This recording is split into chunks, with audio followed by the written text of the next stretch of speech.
So mga igsoon, mao kani si si Trump.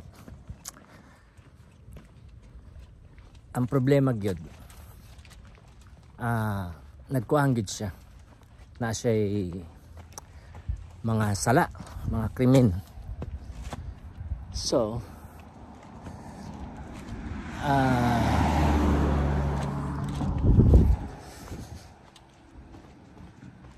hawid siya sa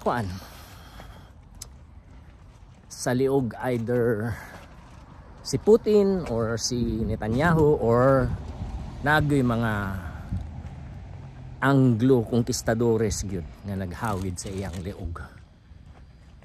So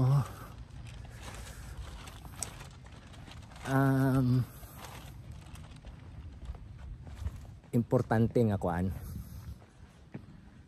wa tay buhaton nga krimen, wa tay buhaton nga dautan, kay maog yun ang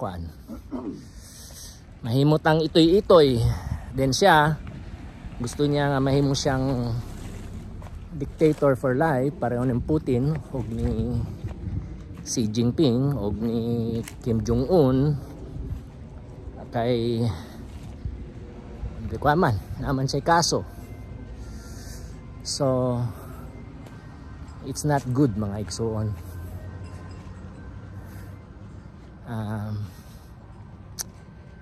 It's not good.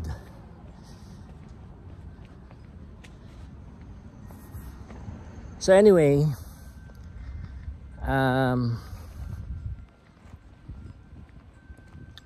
daghan ng mga dire perting daghan sa mga puti, Pinoy,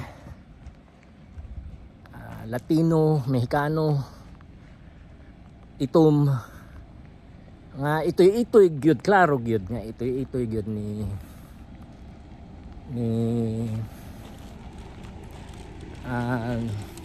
Trump nga gyud.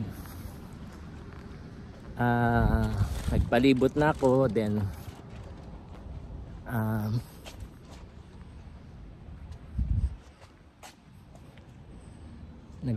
ako, then nagharas gyud sa ako mga igsoon. Grabe gyud. Ay isa gyud. Gipangutanan na ako. Itoy ka ni Trump puppet ka. Oo gyud siya. Wala gyud siya tinuod daw. Trump puppet daw siya. Then ang ako, nabantayan na ako, na-confirm na ako sa pila. At least duha. Actually tulo, no? Tulo sa ilaha nga napreso gyud sila. So ang presohanan dere, hawid man sa mga puti. Dito sila mag-mold og mga mahimong mga itoy-itoy nila. Pang tagaan nila pabor, tagaan paganig negosyo. So katot mga igsoon, ayaw pagkumit og krimen. Basa tag Bible, mabasa nato mga trap, mga inana, mga temptasyon, mga trap, enticements nga pagabuhaton nila. Ayaw pagpaak. Ayaw. Gyud. Straight gyud. Straight sa Ginoo. Mga igsoon.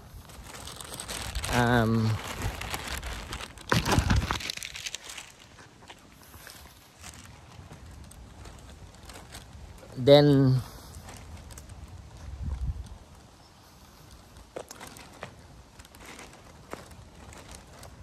so nagpadayon, please pray for me kay grabe good ang mga grabe good ang mga pagsulay, grabe good ang persecution. Di na ako kay goal oriented man ta. Isang goal, Pilipinas mahimong magpadayon nga mahimong gawas nun. magpadayon nga gawas nun. Ang Amerika mao gihapon magpadayon nga gawas nun. Kay nakadepende ta sa Amerika mga igsuon. Dili man tanan nga mga Amerikano daotan. Kanilang sila Trump ug mga kanalaging oligarchy. Patriarchal oligarchy nga mga Anglo conquistadores. Gunuria, mga guns gyud. Sila gyud ang nagkuan. Pero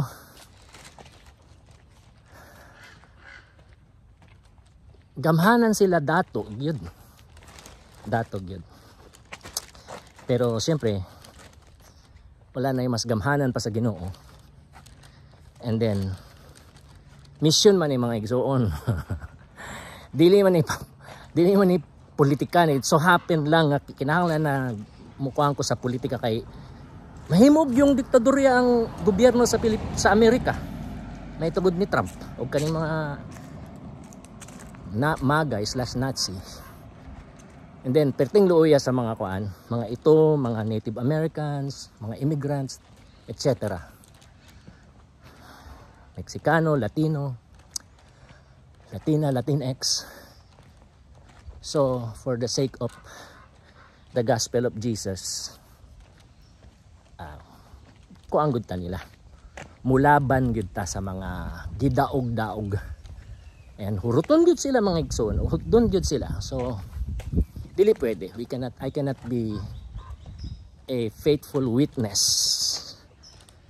and